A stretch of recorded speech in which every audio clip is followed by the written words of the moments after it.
नमस्कार दोस्तों। कहानियों के इस क्रम में आज हम सुनेंगे बड़े घर की बेटी, जिसे लिखा है मुंशी प्रेमचंद जी ने। बेनी माधव सिंह गौरीपुर गांव के जमींदार और नंबरदार थे। उनके पितामह किसी समय बड़े धन धान्य संपन्न थे। गांव का पक्का तालाब और मंदिर, जिनकी अब मरम्मत भी मुश्किल थी, उन्हीं की कीर्ति स्तंभ थे। कहते हैं इस दरवाजे पर हाथी झूमता था।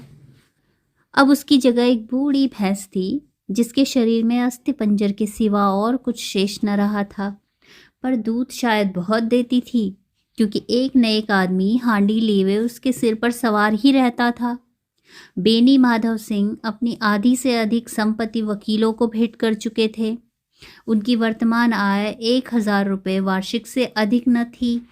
ठाकुर साहब के 2 बेटे थे। बड़े का नाम श्रीकंठ सिंह था। उसने बहुत दिनों के परिश्रम और उद्योग के बाद बीए की डिग्री प्राप्त की थी। अब एक दफ्तर में नौकर था। छोटा लड़का लाल बिहारी सिंह दोहरे बदन का सजीला जवान था। भरा हुआ मुखड़ा, चौड़ी छाती, भैंस का 2 सेर ताजा दूध वह उठकर सवेरे पी जाता था। श्रीकंठ सिंह की दशा बिल्कुल विपरीत थी। इन नेत्र प्रिय गुणों को उन्होंने BA इन्हीं 2 अक्षरों पर न्योछावर कर दिया था। इन 2 अक्षरों ने उनके शरीर को निर्बल और चेहरे को कांतिहीन बना दिया था।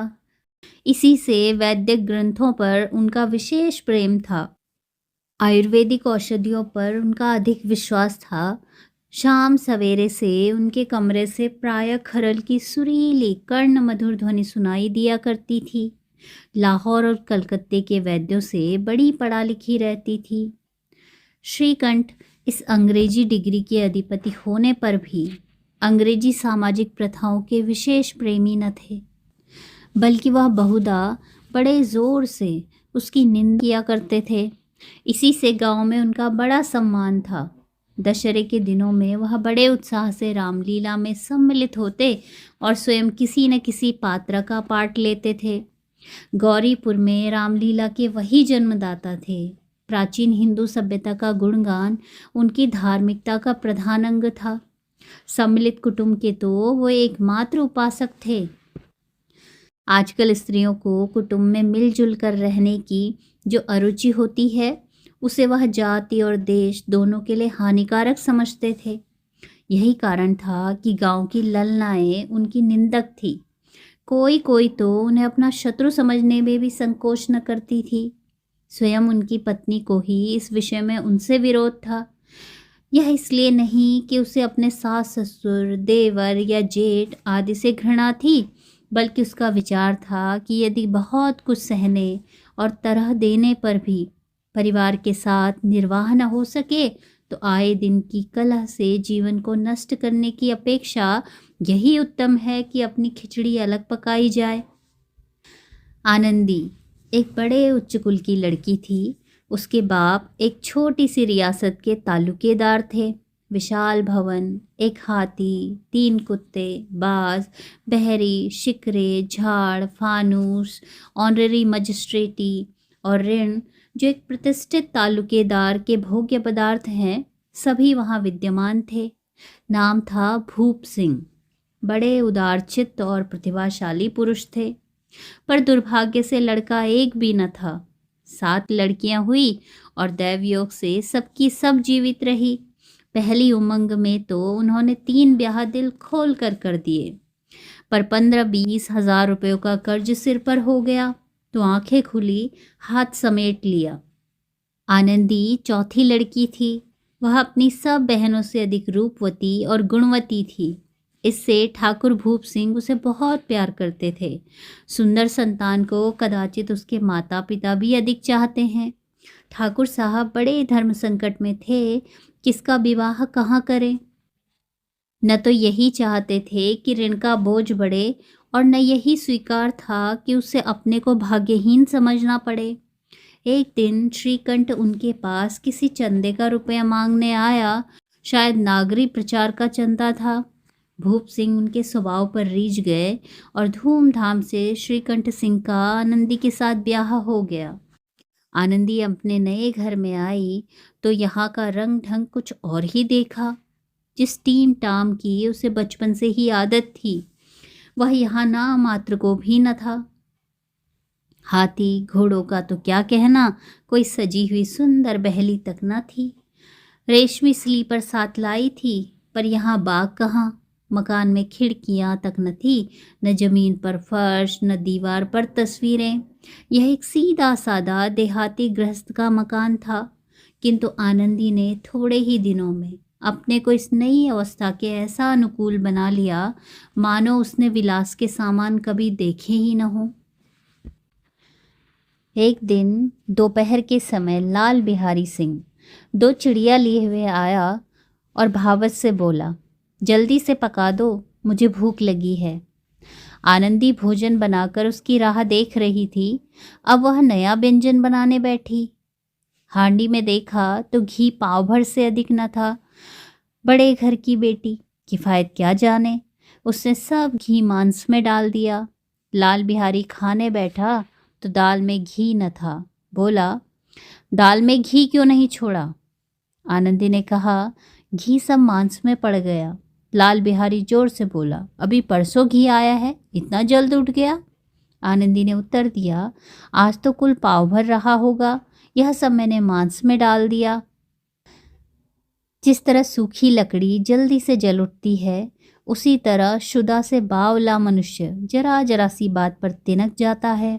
लाल बिहारी को भावज की यह ढिठाई बहुत बुरी मालूम हुई। तिनक कर बोला, मैके में तो चाहे घी की नदी बहती हो। स्त्रियां गालियां सह सकती है, मार भी सह सकती है, पर मैके की निंदा उससे नहीं सही जाती। आनंदी मुंह फेर कर बोली, हाथी मरा भी तो 9 लाख का, वहाँ इतना घी नित्य नाई कहार खा जाते हैं। लाल बिहारी जल गया, थाली उठाकर पटक दी और बोला, जी चाहता है जी पकड़कर खींच लूं। आनंदी को भी क्रोध आ गया, मुंह लाल हो गया। बोली, वह होते तो आज इसका मजा चखाते। अब अपड़ उज्जट ठाकुर से न रहा गया। उसकी स्त्री एक साधारण जमींदार की बेटी थी। जब जी चाहता उस पर हाथ साफ कर लिया करता था।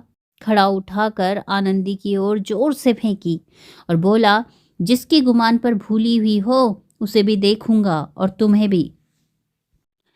आनंदी ने हाथ से खड़ाऊ रोकी, सिर बच गया, पर उंगली में बड़ी चोट आई। क्रोध के मारे हवा से हिलते पत्ते की भांति कांपती हुई अपने कमरे में आकर खड़ी हो गई। स्त्री का बल और साहस, मान और मर्यादा पति तक है। उसे अपने पति के ही बल और पुरुषत्व का घमंड होता है। आनंदी खून का घूंट पीकर रह गई। श्रीकंठ सिंह शनिवार को घर आया करते थे। बृहस्पतिवार को यह घटना हुई थी। 2 दिन तक आनंदी को भवन में रही, न कुछ खाया न पिया, उनकी बाट देखती रही। अंत में शनिवार को वह नियमानुकूल संध्या समय घर आए और बाहर बैठकर कुछ इधर उधर की बातें, कुछ देशकाल संबंधी समाचार तथा कुछ नए मुकदमों आदि की चर्चा करने लगे। यह वार्तालाप 10 बजे रात तक होता रहा। गांव के भद्र पुरुषों को इन बातों में ऐसा आनंद मिलता था कि खाने पीने की भी सुधि न रहती थी। श्रीकंठ को पिंड छुड़ाना मुश्किल हो जाता था। ये 2-3 घंटे आनंदी ने कष्ट से काटे। किसी तरह भोजन का समय आया, पंचायत उठी, एकांत हुआ तो लाल बिहारी ने कहा, भैया आप ज़रा भाभी को समझा दीजिएगा कि मुंह संभाल कर बात किया करें, नहीं तो एक दिन अनर्थ हो जाएगा। बेनी माधव सिंह ने बेटे की ओर से साक्षी दी, हाँ बहू बेटियों का यह स्वभाव अच्छा नहीं कि मर्दों के मुंह लगे। लाल बिहारी, वह बड़े घर की बेटी हैं तो हम भी कोई कुर्मी कहार नहीं हैं। श्रीकंठ ने चिंतित स्वर से पूछा, आखिर बात क्या हुई? लाल बिहारी ने कहा, कुछ भी नहीं, यों ही आप उलझ पड़ी। मैके के सामने हम लोगों को कुछ समझती ही नहीं। श्रीकंठ खा पी कर आनंदी के पास गए। वह भरी बैठी थी। यह हजरत भी कुछ तीखे थे। आनंदी ने पूछा, चित्त तो प्रसन्न है? श्रीकंठ बोले, बहुत प्रसन्न है, पर तुमने आजकल घर में यह क्या उपद्रव मचा रखा है? आनंदी की त्योरियों पर बल पड़ गए। झुंझलाहट के मारे बदन में ज्वाला सी दहक उठी। बोली, जिसने तुमसे यह आग लगाई है उसे पाऊं तो मुंह झुलस दूं। श्रीकंठ, इतनी गर्म क्यों होती हो? बात तो कहो। आनंदी, क्या कहूं, यह मेरे भाग्य का फेर है। नहीं तो गंवार छोकरा, जिसको चपरासगिरी करने का भी शऊर नहीं, मुझे खड़ाऊ से मार कर यूं ना करता। श्रीकंठ, सब हाल साफ साफ कहो तो मालूम हो, मुझे तो कुछ पता ही नहीं है। आनंदी, परसों तुम्हारे लाडले भाई ने मुझसे मांस पकाने को कहा। घी हांडी में पाव भर से अधिक ना था। वह सब मैंने मांस में डाल दिया। जब खाने बैठा तो कहने लगा, दाल में घी क्यों नहीं है? बस इसी पर मेरे मैके को बुरा भला कहने लगा। मुझसे ना रहा गया। मैंने कहा कि वहाँ इतना घी तो नाई कहार खा जाते हैं और किसी को जान भी नहीं पड़ता। बस इतनी सी बात पर इस अन्यायी ने मुझ पर खड़ाऊ फेंक मारी। यदि हाथ से न रोक लूं तो सिर फट जाए। उसी से पूछो, मैंने जो कुछ कहा है वह सच है या झूठ? श्रीकंठ की आंखें लाल हो गई। बोले, यहाँ तक हो गया इस छोकरे का यह साहस? आनंदी स्त्रियों के स्वभावानुसार रोने लगी, क्योंकि आंसू उनकी पलकों पर रहते हैं। श्रीकंठ बड़े धैर्यवान और शांत पुरुष थे। उन्हें कदाचित ही कभी क्रोध आता था। स्त्रियों के आंसू पुरुषों की क्रोधाग्नि भड़काने में तेल का काम देते हैं। रात भर करवटें बदलते रहे। उद्विग्नता के कारण पलक तक नहीं झपकी। प्रातःकाल अपने बाप के पास जाकर बोले, दादा, अब इस घर में मेरा निवाह न होगा। इस तरह की विद्रोहपूर्ण बातें कहने पर श्रीकंठ ने कितनी ही बार अपने कई मित्रों को आड़े हाथों लिया था, परंतु दुर्भाग्य, आज उन्हें स्वयं वे ही बातें अपने मुंह से कहनी पड़ी। दूसरों को उपदेश देना भी कितना सहज है। बेनी माधव सिंह घबरा उठे और बोले, क्यों? श्रीकंठ, इसलिए कि मुझे भी अपनी मान प्रतिष्ठा का कुछ विचार है। आपके घर में अब अन्याय और हठ का प्रकोप हो रहा है। जिनको बड़ों का आदर सम्मान करना चाहिए वे उनके सिर चढ़ते हैं। मैं दूसरे का नौकर ठहरा, घर पर रहता नहीं। यहाँ मेरे पीछे स्त्रियों पर खड़ाऊ और जूतों की बौछारें होती हैं। कड़ी बात तक चिंता नहीं, कोई एक की दो कह ले, यहाँ तक मैं सह सकता हूँ, किंतु यह कदापि नहीं हो सकता कि मेरे ऊपर लात घूसे पड़े और मैं दम न मारूं। बेनी माधव सिंह कुछ जवाब न दे सके। श्रीकंठ सदैव उनका आदर करते थे। उनके ऐसे तेवर देखकर बूढ़ा ठाकुर अवाक रह गया। केवल इतना ही बोला, बेटा, तुम बुद्धिमान होकर ऐसी बातें करते हो। स्त्रियां इस तरह घर का नाश कर देती हैं। उनको बहुत सिर चढ़ाना अच्छा नहीं। श्रीकंठ, इतना मैं जानता हूँ, आपके आशीर्वाद से ऐसा मूर्ख नहीं हूँ। आप स्वयं जानते हैं कि मेरे ही समझाने बुझाने से इसी गांव में कई घर संभल गए। पर जिस स्त्री की मान प्रतिष्ठा का ईश्वर के दरबार में उत्तरदाता हूँ, उसके प्रति ऐसा घोर अन्याय और पशुवत व्यवहार मुझे असह्य है। आप सच मानिए, मेरे लिए यही कुछ कम नहीं है कि लाल बिहारी को कुछ दंड नहीं देता। अब बेनी माधव सिंह भी गरमाए, ऐसी बातें और न सुन सके। बोले, लाल बिहारी तुम्हारा भाई है, उससे जब कभी भूल चूक हो उसके कान पकड़ो। लेकिन श्रीकंठ, लाल बिहारी को मैं अब अपना भाई नहीं समझता। बेनी माधव सिंह, स्त्री के पीछे? श्रीकंठ, जी नहीं, उसकी क्रूरता और अविवेक के कारण। दोनों कुछ देर चुप रहे। ठाकुर साहब लड़के का क्रोध शांत करना चाहते थे, लेकिन यह नहीं स्वीकार करना चाहते थे कि लाल बिहारी ने कोई अनुचित काम किया है। इसी बीच में गांव के और कई सज्जन हुक्के चिलम के बहाने वहां आ बैठे। कई स्त्रियों ने जब यह सुना कि श्रीकंठ पत्नी के पीछे पिता से लड़ने को तैयार है, तो उन्हें बड़ा हर्ष हुआ। दोनों पक्षों की मधुर वाणियां सुनने के लिए उनकी आत्माएं तिल मिलाने लगी। गांव में कुछ ऐसे कुटिल मनुष्य भी थे जो इस कुल की नीतिपूर्ण गति पर मन ही मन जलते थे। वे कहा करते थे, श्रीकंठ अपने बाप से दबता है, इसलिए वह दब्बू है। उसने विद्या पढ़ी, इसलिए वह किताबों का कीड़ा है। बेनी माधव सिंह उसकी सलाह के बिना कोई काम नहीं करते, यह उनकी मूर्खता है। इन महानुभावों की शुभकामनाएं आज पूरी होती दिखाई दी। कोई हुक्का पीने के बहाने और कोई लगान की रसीद दिखाने आकर बैठ गया। बेनी माधव सिंह पुराने आदमी थे, इन भावों को ताड़ गए। उन्होंने निश्चय किया, चाहे कुछ ही क्यों न हो, इन द्रोहियों को ताली बजाने का अवसर न दूंगा। तुरंत कोमल शब्दों में बोले, बेटा, मैं तुमसे बाहर नहीं हूँ, तुम्हारा जो जी चाहे करो। अब तो लड़के से अपराध हो गया। इलाहाबाद का अनुभव रहित झल्लाया हुआ ग्रेजुएट इस बात को न समझ सका। उसे डिबेटिंग क्लब में अपनी बात पर अड़ने की आदत थी। इन हथकंडों की उसे क्या खबर। बाप ने जिस मतलब से बात पलटी थी वह उसकी समझ में ना आई। बोला, लाल बिहारी के साथ अब इस घर में नहीं रह सकता। बेनी माधव, बेटा, बुद्धिमान लोग मूर्खों की बात पर ध्यान नहीं देते। वह बेसमझ लड़का है, उसे जो कुछ भूल हुई उसे तुम बड़े हो, क्षमा कर दो। श्रीकंठ, उसकी इस दुष्टता को मैं कदापि नहीं सह सकता। या तो वही घर में रहेगा या मैं ही। आपको यदि वह अधिक प्यारा है तो मुझे विदा कीजिए, मैं अपना भार आप संभाल लूँगा। यदि मुझे रखना चाहते हैं तो उससे कहिए जहाँ चाहे चला जाए, बस यह मेरा अंतिम निश्चय है। लाल बिहारी सिंह दरवाजे की चौखट पर चुपचाप खड़ा बड़े भाई की बातें सुन रहा था। वह उनका बहुत आदर करता था। उसे कभी इतना साहस न हुआ था कि श्रीकंठ के सामने चारपाई पर बैठ जाए, हुक्का पी ले या पान खा ले। बाप का भी वह इतना मान न करता था। श्रीकंठ का भी उस पर हार्दिक स्नेह था। अपने होश में उन्होंने कभी उसे घुड़का तक न था। जब वह इलाहाबाद से आते तो उसके लिए कोई न कोई वस्तु अवश्य लाते। मुकद्दर की जोड़ी उन्होंने ही बनवा दी थी। पिछले साल जब उसने अपने से ड्योढ़े जवान को नाग पंचमी के दिन दंगल में पछाड़ दिया तो उन्होंने पुलकित होकर अखाड़े में ही जाकर उसे गले से लगा लिया था। 5 रुपए के पैसे लुटाए थे।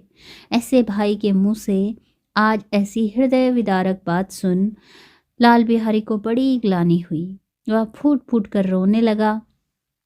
इसमें संदेह नहीं कि अपने किए पर पछता रहा था। भाई के आने से एक दिन पहले से उसकी छाती धड़कती थी। देखूं भैया क्या कहते हैं, मैं उनके सम्मुख कैसे जाऊंगा, उनसे कैसे बोलूंगा, मेरी आंखें उनके सामने कैसे उठेंगी। उससे समझा था कि भैया मुझे बुलाकर समझा देंगे। इस आशा के विपरीत आज उसने उन्हें निर्दयता की मूर्ति बने हुए पाया। वह मूर्ख था, परंतु उसका मन कहता था कि भैया मेरे साथ अन्याय कर रहे हैं। यदि श्रीकंठ उन्हें अकेले में बुलाकर 2-4 बातें कह देते, 2-4 तमाचे भी लगा देते तो कदाचित उसे इतना दुख न होता। पर भाई का यह कहना कि अब मैं इसकी सूरत नहीं देखना चाहता, लाल बिहारी से सहा न गया। वह रोता हुआ घर आया। कोठरी में जाकर कपड़े पहने, आंखें पोंछी, जिससे कोई यह न समझे कि रोता था। तब आनंदी के द्वार पर आकर बोला, भाभी, भैया ने निश्चय किया है वह मेरे साथ इस घर में न रहेंगे। अब वह मेरा मुंह नहीं देखना चाहते, इसलिए अब मैं जाता हूँ। उन्हें फिर मुंह न दिखाऊंगा। मुझसे जो कुछ अपराध हुआ उसे क्षमा करना। यह कहते कहते लाल बिहारी का गला भर आया। जिस समय लाल बिहारी सिंह सिर झुकाए आनंदी के द्वार पर खड़ा था, उसी समय श्रीकंठ सिंह भी आंखें लाल किए बाहर से आए। भाई को खड़ा देखा तो घृणा से आंखें फेर ली और कतरा कर निकल गए, मानो उसकी परछाई से दूर भागते हों। आनंदी ने लाल बिहारी की शिकायत तो की थी, लेकिन अब मन में पछता रही थी। वह स्वभाव से ही दयावती थी। उसे इसका तनिक भी ध्यान न था कि बात इतनी बढ़ जाएगी। वह मन में अपने पति पर झुंझला रही थी कि यह इतने गर्म क्यों होते हैं। उस पर यह भय भी लगा हुआ था कि कहीं मुझसे इलाहाबाद चलने को कहें तो कैसे क्या करूंगी। इस बीच में जब उसने लाल बिहारी को दरवाजे पर खड़े यह कहते सुना कि अब मैं जाता हूँ, मुझसे जो कुछ अपराध हुआ क्षमा करना, तो उसका रहा सहा क्रोध भी पानी हो गया। वह रोने लगी। मन का मैल धोने के लिए नयन जल से उपयुक्त और कोई वस्तु नहीं है। श्रीकंठ को देख आनंदी ने कहा, लाला बाहर खड़े बहुत रो रहे हैं। श्रीकंठ, तो मैं क्या करूं? आनंदी, भीतर बुला लो, मेरी जीभ में आग लगे, मैंने कहाँ से यह झगड़ा उठाया। श्रीकंठ, मैं न बुलाऊंगा। आनंदी, पछताओगे, उन्हें बहुत ग्लानि हो गई है, ऐसा न हो कहीं चल दें। श्रीकंठ न उठे। इतने में लाल बिहारी ने फिर कहा, भाभी, भैया से मेरा प्रणाम कह दो, वह मेरा मुंह नहीं देखना चाहते, इसलिए मैं भी अपना मुंह उन्हें न दिखाऊंगा। लाल बिहारी इतना कहकर लौट पड़ा और शीघ्रता से दरवाजे की ओर बढ़ा। अंत में आनंदी कमरे से निकली और उसका हाथ पकड़ लिया। लाल बिहारी ने पीछे फिरकर देखा और आंखों में आंसू भरे बोला, मुझे जाने दो। आनंदी, कहाँ जाते हो? लाल बिहारी, जहाँ कोई मेरा मुंह न देखे। आनंदी, मैं न जाने दूंगी। लाल बिहारी, मैं तुम लोगों के साथ रहने योग्य नहीं हूँ। आनंदी, तुम्हें मेरी सौगंध, अब एक पग भी आगे न बढ़ाना। लाल बिहारी, जब तक मुझे यहाँ न मालूम हो जाए कि भैया का मन मेरी तरफ से साफ हो गया, तब तक मैं इस घर में कदापि न रहूँगा। आनंदी, मैं ईश्वर को साक्षी देकर कहती हूँ कि तुम्हारी ओर से मेरे मन में तनिक भी मैल नहीं है। अब श्रीकंठ का हृदय भी पिघला। उन्होंने बाहर आकर लाल बिहारी को गले लगा लिया। दोनों भाई खूब फूट फूट कर रोए। लाल बिहारी ने सिसकते हुए कहा, भैया, अब कभी मत कहना कि तुम्हारा मुंह न देखूंगा। इसके सिवा आप जो भी दंड देंगे मैं सहर्ष स्वीकार करूंगा। श्रीकंठ ने कांपते हुए स्वर से कहा, लल्लू, इन बातों को बिल्कुल भूल जाओ। ईश्वर चाहेगा तो फिर ऐसा अवसर ना आवेगा। बेनी माधव सिंह बाहर से आ रहे थे। दोनों भाइयों को गले मिलते देखकर आनंद से पुलकित हो गए। बोल उठे, बड़े घर की बेटियां ऐसी ही होती हैं, बिगड़ता हुआ काम बना लेती हैं। गांव में जिसने यह वृतांत सुना, उसी ने इन शब्दों में आनंदी की उदारता को सराहा। बड़े घर की बेटियां ऐसी ही होती हैं। तो मित्रों, बहुत बहुत धन्यवाद इस कथा को सुनने के लिए।